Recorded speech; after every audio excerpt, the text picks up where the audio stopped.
There are battles in life that human strength cannot win. There are struggles too heavy for your mind, too complex for your understanding, and too painful for your heart. In those moments, God invites you to do something very difficult. Let go and let Him fight for you. Let God fight your battle does not mean being passive or lazy. It means recognizing your limits and trusting God's unlimited power. 1. Some battles are not yours to fight. The Bible says in Exodus 14:14, "The Lord will fight for you. You need only to be still." The people of Israel were trapped. The Red Sea in front of them, the enemy behind them. No escape, no plan, no strength. They cried. They complained. They were afraid. But God did not ask them to fight. He did not ask them to plan. He asked them to be still.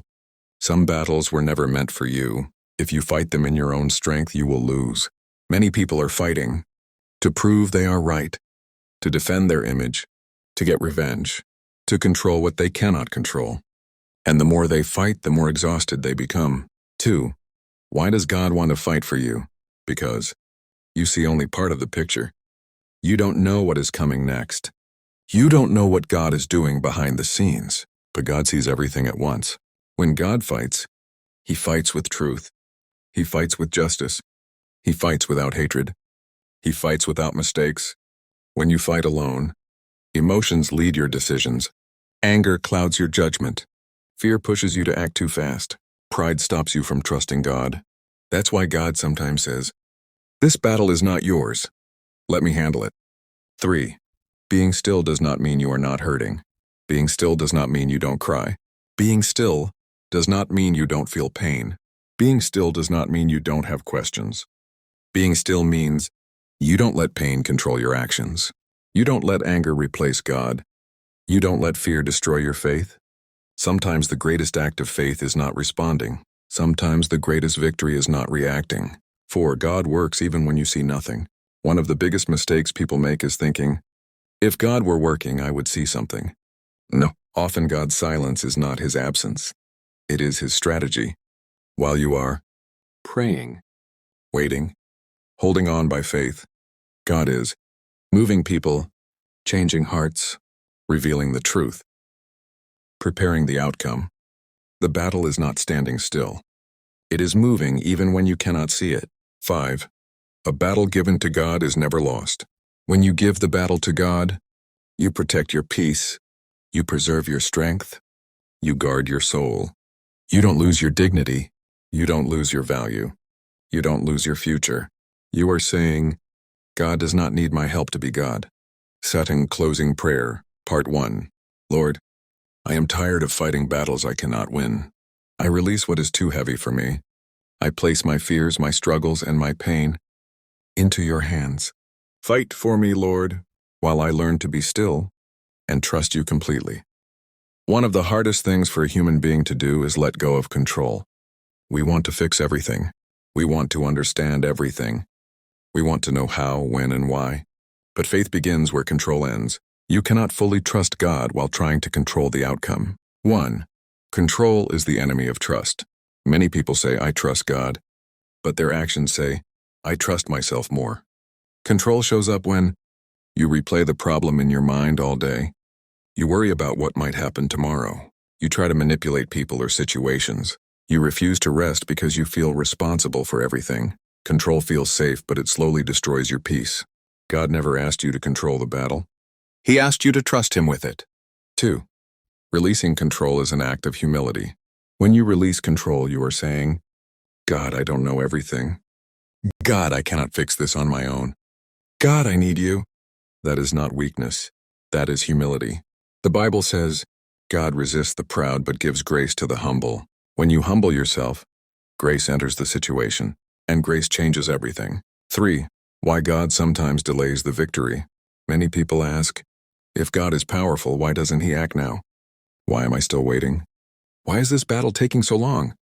Because sometimes God is more focused on who you are becoming than on what you are asking for. Delay is not denial. Delay is development. During the waiting, your faith is being stretched, your character is being refined, your dependence on God is being deepened. If God gave you the victory too early, you might lose what He is trying to build inside you. 4. God fights differently than you expect. When you fight, you want immediate results, clear answers, visible progress. But when God fights, he works quietly. He uses unexpected people. He opens doors you didn't see. He closes doors you wanted open. God's way often looks slow, but it is always precise. What feels like delay to you may actually be perfect timing. 5. Peace is a sign you have released the battle. One of the clearest signs that you have truly given the battle to God is peace, not because the problem is gone, but because fear no longer controls you. Peace means you can sleep at night. You stop explaining yourself to everyone. You stop forcing outcomes. You trust God with the result. Peace is not the absence of problems. Peace is the presence of God. 6. A prayer of surrender. Part 2. Father God, I confess that I often try to control what only you can handle. Today, I release the need to understand everything. I surrender the outcome to you. Teach me to trust you deeply, even when I don't see immediate results. Fight my battles while I rest in you. There are moments in life when God feels silent. You pray, but nothing changes. You believe, but the situation remains the same. You wait, but the answer does not come. And in those moments, doubt begins to speak. But silence does not mean God is absent. Silence often means God is working in ways you cannot see. 1. God's silence is not his neglect. Many people think, if God loved me, he would answer faster. If God cared, he would stop this pain. But the truth is, God's silence is sometimes protection, not punishment. If God explained everything too early, you might panic. You might interfere. You might walk away too soon. So God remains quiet, not because he doesn't care, but because he is carefully building the outcome. 2. Faith is formed in silence. Anyone can believe when miracles are visible. Anyone can trust when the answer is immediate. But real faith is formed in waiting, in uncertainty, in unanswered prayers. Faith grows when you say, God, I don't understand, but I still trust you. That kind of faith moves heaven. 3.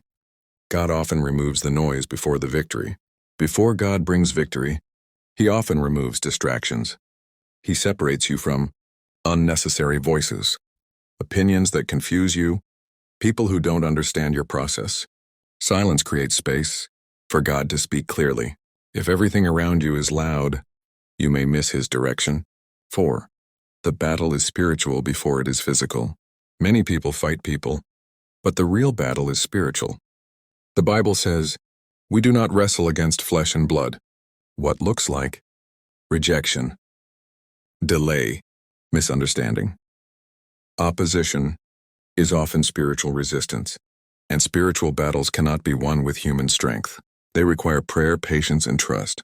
When you stop fighting people and start trusting God, the atmosphere begins to change. 5. God wins battles quietly.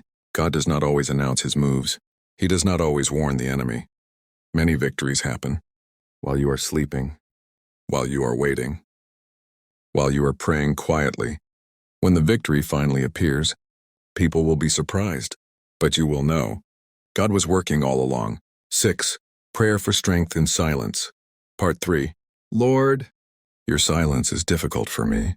Waiting tests my faith, but today I choose to trust you even here. Give me strength to wait, peace to remain still, and faith to believe that you are working right now.